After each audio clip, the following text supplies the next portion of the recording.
Yo guys, what's up and welcome to episode 10 already of my Fortnite Noob to Pro series.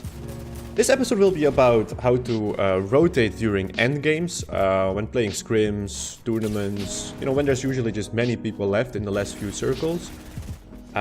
Usually the storm is moving, there's many people, it's quite chaotic and it's quite difficult to know what to do sometimes. But decision making is crucial, so let's get into it. Alright, so basically rotating is all about just going to the safe zone and avoiding the storm, which is quite easy early game and it becomes more and more difficult end game as the storm does more and more damage. So I think it's quite important to know how much damage the storm actually does, as you can see up here. So basically in the first two circles, the damage is only 1 HP per second, so you could even fight in the storm. You can even use a campfire to out-heal the storm, or you can just heal with bandages, medkit, whatever. Then after that, the damage is 2 per second in the third zone. After that, 5 damage per tick, which actually really starts to hurt. But after that, as you can see, it's going to be 10 seconds per tick, and you don't want to be in a storm for a long time, or you'll just die, basically. There is one very important thing, however, especially when rotating endgame, which is that you can go in and out of the storm for a second without taking any damage. So it takes like 1 second until you actually get your damage registered from the storm.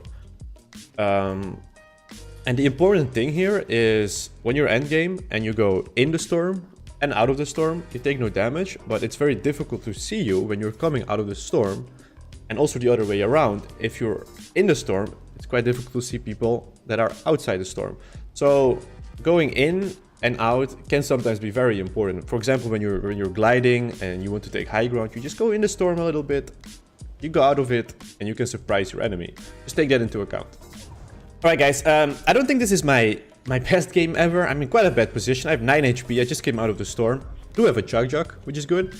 But I think this game is a nice game to show you guys my thought process, what endgames can be like, and just what to think about in general. Something very important right off the bat is that I'm right now at the edge of the zone. You normally don't want to be in the edge of the circle. You can get lucky and get the next zone, but you want to go to the middle of the circle because you're more likely to get the next circle if you do so. Also, you usually want to go high ground, up on a mountain or whatever. So you have an overview, you have the high ground, you can look at people, you can shoot at them, etc. Another important thing is movement. Movement is huge. Right now I do have a redeploy, but that's it. So you want to have either items, for example, a rift, a launchpad. I have a redeploy. You can even use ballers or whatever there is in the game because it keeps changing. Just like vehicles keep changing. For example, quad crusher, which you want to be able to fly infinite. I might make a video about that soon because people are requesting it.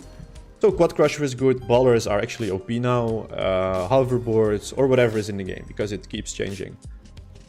So let's go over the items first.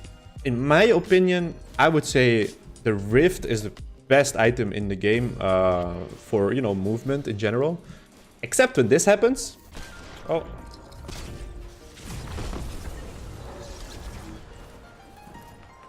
What is this, bro? Yeah, I don't even know why that happened, but generally speaking, I would say the Rift is one of the best items endgame for movement. The only bad thing about a Rift is that it does take an item slot. A launchpad, for example, does not, but a launchpad is different than a Rift. And you want to know when to use a Rift or a launchpad. A launchpad is more for just, repositioning.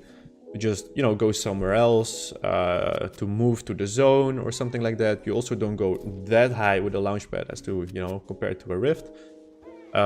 You can use a rift like even in your own box or to get away of a fight. And when you rift, you go all the way up almost to sky limit, and then you start gliding. So you can chill for like 5 to 10 seconds. Get either placement points or you go all the way down. You can try to take high ground when rifting. A rift is just very versatile. Then we of course have our glider redeploy, which can be tricky because you can get shot while using it, but it is movement. So if you go up and you redeploy down, it is movement, and movement is very important endgame. Another very important thing is to just look around yourself. You know, you have to know where your opponents are. You know, where are they boxed in. You have to try to know who's looking at you. If you see like window edits and stuff like that, who's trying to shoot you and stuff like that. And also another important thing is to just preserve mats. Having mats is super important. Like right now I was building with stone because I have stone around me and I can farm back up again. And I saw people are to the right of me and I decided not to go near them. I want to go around and try to go to the safe zone.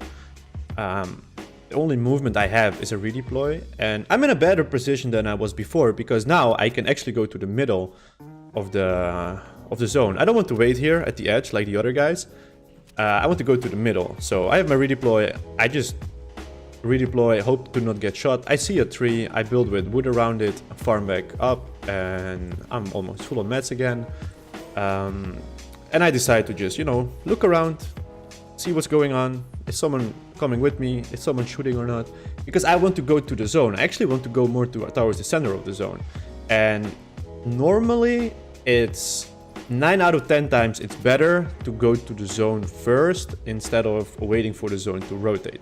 Sometimes you cannot do that, but 9 out of 10 times you just want to go to the zone as fast as possible and then you can actually try to hit people that are rotating, go for peaks, hold people, etc. But being in the zone is just such a nice feeling. So I'm just going for it. If someone shoots me, you know, I'm going to build. I've tried to preserve mats and just go there.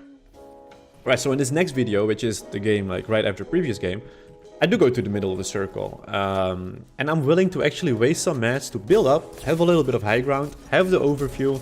So I can peek, I can go for eliminations, I know what's going on around myself.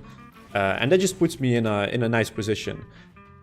Also, because I'm almost in the middle, I'm more likely to actually get the next zone. Alright, so a few moments later, the circle actually rotates and it's kind of close because we're in the middle of the circle. And now there's two things we can do, which is actually really important. I feel like many people just wait for the circle to come towards them and they move along with it together with other people. They get sprayed and they just put themselves in a weird position. And in my opinion, there's two good things you can do here. You can either go to the safe zone like right away, and then you can either build to the edge and hold people, or to the middle, but just go to the safe zone. And the other thing, if you actually want to stay, which doesn't have to be a bad thing, but you have to stay in order to hold people right now and try to get eliminations. Alright, so a few moments later, I rotated early, and people have to come towards me, so I can hold them, because they have to move away from the storm. And it puts you in a nice position, because you can get kills that way. Same thing happens here a few moments later. I'm in a circle, this guy is not, he has to move because the storm is coming. And that just puts me in a big advantage and I get the kill. And another very important thing is just building in general, and especially turtling, so boxing yourself in and healing up, but also tunneling. You want to know where people are around you and you want to be able to build around you quickly and heal up. And just defend yourself. So you want to be able to make fast edits and fast tunnels. And you can actually practice this a lot in creative. So go ahead and practice this in creative and get the easy wins, dude. G, man. Now, but really, guys, this can be very important in endgame rotation. So just go into creative and box yourself in and just practice your tunneling. So edit and then expand. And I would just assume, you know, there's, let's say, 10-20 people left. It's endgame, zone is quite small, but you have to move forward and you have a lot of mats. So what you can do is you can just tunnel and no one can shoot you. You can just be, you know, protected because of your own walls and edits. And you want to be able to do this just very fast, you know, and just practice it. You want to be able to just tunnel as fast as possible so you don't get hit, you build up and you rotate to the zone. Also, you want to, you know, preserve mats sometimes because it does take a lot of mats. So for example, you're at the left side of the zone and there's people to the right of you. Maybe you only want to build to the right, for example, right? So just practice it like this. Or, for example, you're on the ground and you're boxed in. You don't want to build this floor below you. It's extra mats, you know. Sometimes you just have to keep your mats, so you just practice like this, for example. But I would really advise to practice as much as possible in creative because tunneling can be very crucial. Alright guys, that's it for this video on how to rotate during, you know, endgames, scrims, arena, etc. I hope it was very helpful. I hope you got a value out of it. And, you know, like always, I'm just trying to give you guys, you know, tips and tricks and my ideas and stuff on how to become a very good player. But you have to practice, you know, practice, and just practice some more, guys. So, thanks for watching. I hope you liked it. If you did, hit that like button. The comment section is down there for questions or whatever. Check me out on my Twitch, twitch.tv/BladLeaf. Thanks for watching, guys, and goodbye. Got them all, dude. Let's go. A lot of healing. Easy, dude.